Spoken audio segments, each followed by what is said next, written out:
I came to withdraw money, and you say this is expired and that's expired. Now my mother has passed away, and I'm here to notify you as a form of respect. Zhongyuan Bank is really despicable. At Zhongyuan Bank in Henan Province on February 9th, a man was captured on video expressing his grievances toward the bank staff. He recounted his recent attempt to withdraw money to fund his mother's urgent medical treatment, only to be met with various obstacles and excuses from bank personnel. Sadly, he couldn't access his funds in time, and his mother passed away because he was unable to pay for her treatment. Outraged by the bank's behavior, the man visited the bank after completing his mother's funeral arrangements to demand an explanation. Zhongyuan Bank explained that the man's funds had been invested in financial products, which had depleted, hence rendering the funds inaccessible. However, many netizens commenting on the video speculated that the man might have been misled into investing in these products without his knowledge. This is a common occurrence, especially among elderly depositors who are easily swayed by bank staff into purchasing recommended financial products. These products often turn out to be various government-issued bonds, particularly municipal bonds. Instances where deposits are converted into bank-managed financial products are not uncommon across China, with numerous cases reported previously.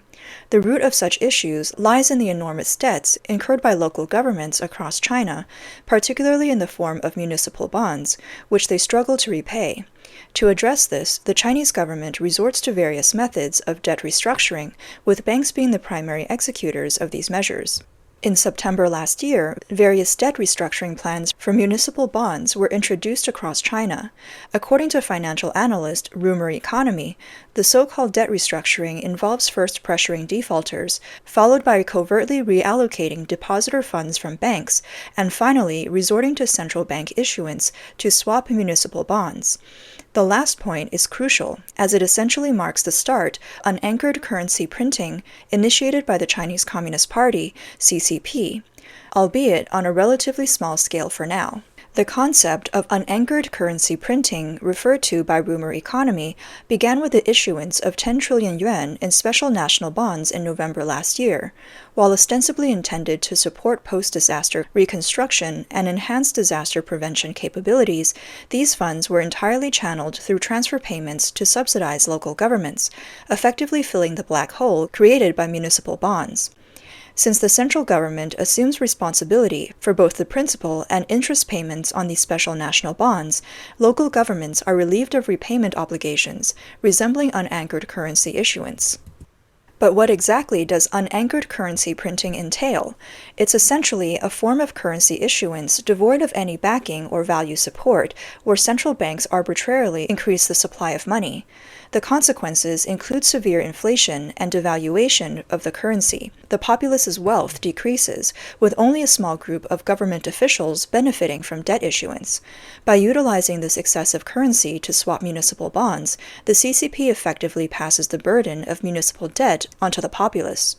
According to financial analyst Lao Man, the issuance of Chinese yuan can be roughly divided into 3 stages, from being anchored by foreign exchange to being anchored by debt, ultimately leading to unanchored currency printing. Before 2015, the issuance of the yuan was anchored by foreign exchange earnings.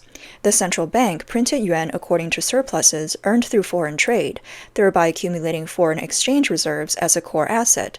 After 2015, persistent outflows of foreign exchange rendered this method unsustainable, leading to a shift where the yuan's anchor became debt.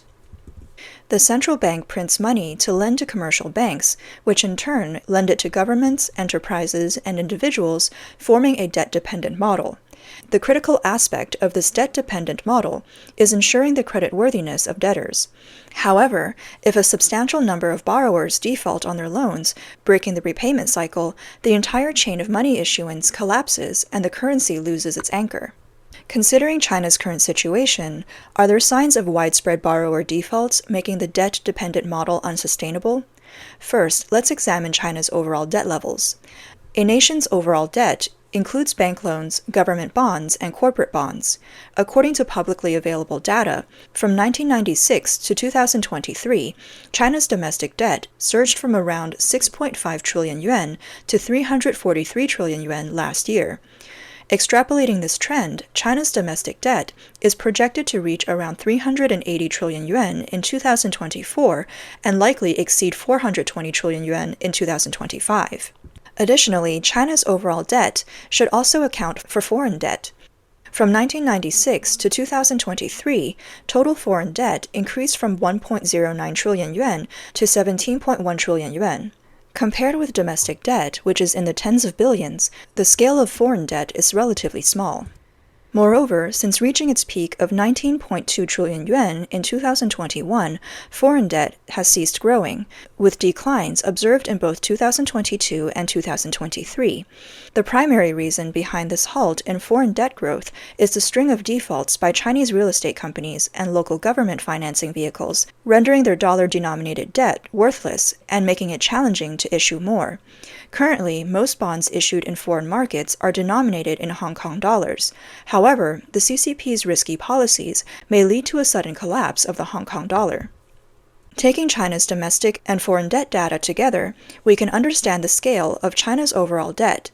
As to the end of 2023, China's total debt level stood at 36 trillion yuan. So what does this mean for the Chinese people? Compare this data with the total deposit amount of the entire society in China. Total deposits, including those from individuals, enterprises, and governments, can be understood as the total wealth of the entire society. In a normal economic scenario, the total debt of the entire society should be lower than the total deposit amount to balance income and expenditure. However, if the total debt exceeds the total deposits, it indicates that the entire society's debt operation is unprofitable, leading to overall losses. In other words, spending exceeds earning. The data reveals that at the end of 2023, China's total deposit amount was nearly 290 trillion yuan. By dividing the historical total debt by the corresponding total deposit amount for each year, we can derive the debt-to-deposit ratio for 2023, which stood at 124.3%. The ratio far exceeds the balanced point of 100%, indicating that the society's debt burden has surpassed its total wealth stock. This implies that 24% of the debt in society cannot be resolved by social wealth.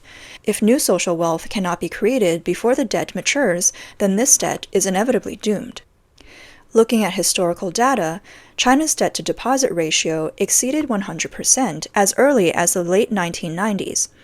Many will recall that it was one of China's darkest economic times. There was triangular debt among businesses, poorly managed state-owned enterprises collapsed one after another, laid-off workers couldn't find new jobs, and countless families suffered immensely. The government's solution at that time was to continue the reform and opening up policy, along with joining the World Trade Organization in 2001. Consequently, global capital and basic manufacturing industries flooded into mainland China, resolving the most pressing debt issues of that time. Therefore, from 2000 to 2014, this ratio remained below 100, marking China's 15-year golden period of economic growth. Then, starting from 2015, the Chinese government began implementing policies in the real estate sector aimed at raising prices and reducing inventory, causing the debt-to-deposit ratio of the entire society to once again exceed 100%, a trend that continues to this day. It was also the year when China started printing money using debt as an anchor. Subsequently, this ratio increased year by year, with a debt-to-deposit ratio reaching 120% in 2020, significantly surpassing the late 1990s level. From 2000 to 2023, China's debt-to-deposit ratio hovered above 120%. It is evident that raising the debt level further is nearly impossible. Ordinary people and private enterprises can't afford more debt, leaving only the government and state-owned enterprises borrowing frantically. To lower the debt level, all market participants must earn money and repay debt. Now, let's examine the likelihood that these debts can be repaid. Firstly, let's consider personal debt, mainly consisting of mortgage loans. Currently, personal debt is extremely precarious. Across China, we are seeing unemployment, bankruptcies of small and medium-sized enterprises, and a sharp decline in income. For the last 2 years, the number of people choosing to default on mortgage payments has been steadily increasing. There's been a sharp rise in the number of foreclosed properties. Recently, homeowners have been giving away houses for free because they would rather lose the payments already made than bear the mortgage any longer. This trend arises from falling home values and homeowners' inability to afford high mortgage payments. With the economy continuing to decline, defaults on personal debt are likely to become commonplace.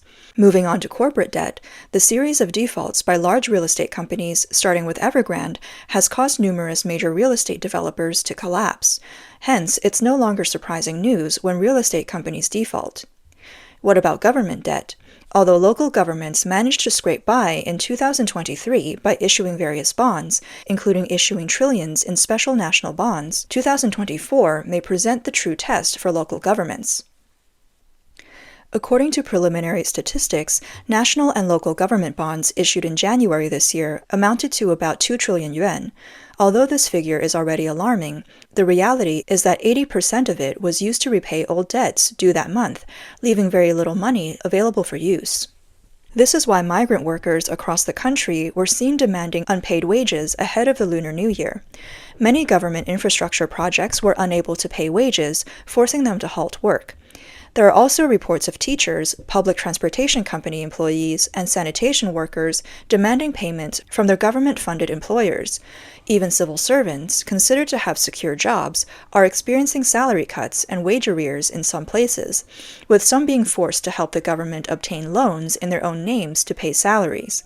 All these phenomena indicate one thing: local governments are truly out of money, as all funds are used to repay debts. If the situation continues, even basic operations could become problematic.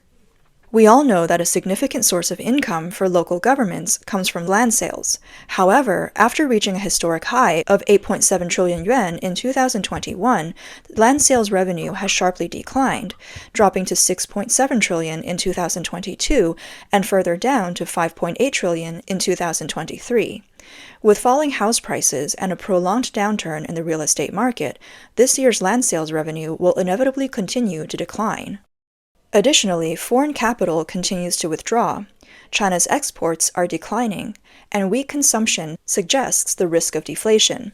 China's economy has entered a vicious cycle, leading to a significant reduction in local tax revenue, further deteriorating local finances. To avoid local debt defaults, the CCP government is only intensifying its issuance of debt, repaying old debts with new ones, resulting in a snowball effect. However, the fatal flaw of doing so is that it drains more liquidity from the financial market, which is also one of the reasons for the continuous decline in the Chinese stock market. Lauman believes that if the days ahead become unmanageable, the only options left are allowing local governments to borrow money without repayment obligations, or having the central bank directly purchase local government debt and then cancel it, or even declaring local debt forgiveness. And this is precisely unanchored currency printing. Such operations may start with a scale of trillions, then tens of trillions, hundreds of trillions, and ultimately spiral out of control, turning the renminbi into worthless paper. And such operations may begin as early as this year. Now the renminbi is being anchored by debt. Once trillions are borrowed without repayment obligations, it will herald the moment of unanchored currency printing. To avoid a liquidity crisis, another option is to reduce the reserve requirement ratio, releasing base money. In fact, the People's Bank of China has already taken this step. On February 5th, the central bank officially lowered the reserve requirement ratio by 0.5 percentage points, releasing approximately 1 trillion yuan of medium to long-term liquidity to boost bank lending capacity and support credit. Some analysts suggest that considering the money multiplier, the relationship between money supply and base money, the eventual broad money supply could reach 8 trillion yuan. But will this actually happen? Data shows that during the previous years of prosperity in the real estate market, due to the super high turnover effect of the real estate industry, the money multiplier was significantly amplified, reaching 7 or even 8. The specific process was as follows. The central bank issued base money, and then commercial banks, through lending activities, injected the money into the market. For example, China Construction Bank would lend 1 billion to Evergrande for land acquisition. Evergrande mortgaged the land to China Construction Bank, which would then provide development loans to Evergrande. Evergrande would pre-sell half-built houses to the public, who would continue to mortgage their purchased houses to China Construction Bank, which would then lend out the house payments to Evergrande, and then Evergrande would continue to buy land. This cycle continued, with banks using continuous lending activities to amplify the money multiplier. For example, if the central bank initially injected 1 billion, after being circulated by banks and real estate developers, the market might see a circulation of 7 billion yuan, resulting in a money multiplier of 7. From the data, it's also evident that the trend of the money multiplier over the years closely follows China's housing prices until it peaked before the real estate market collapsed in 2021. But currently, the best credit amplifier in the real estate industry has stalled. No current industry can bear the amplification effect, so the current money multiplier may be lower than 8. So, how will this liquidity shortfall be addressed? The only way is for the central bank to directly print base money, which is what we call unanchored currency printing.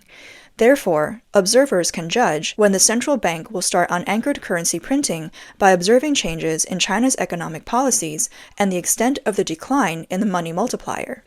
So, from all perspectives, anchored currency printing seems to be a highly probable event this year.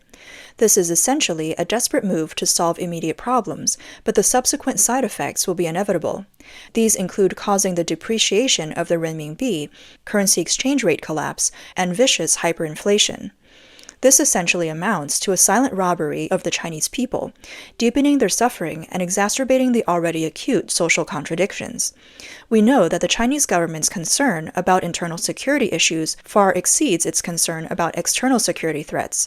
For many years, spending on maintaining domestic stability has exceeded military spending, indicating that Chinese society is becoming increasingly unstable.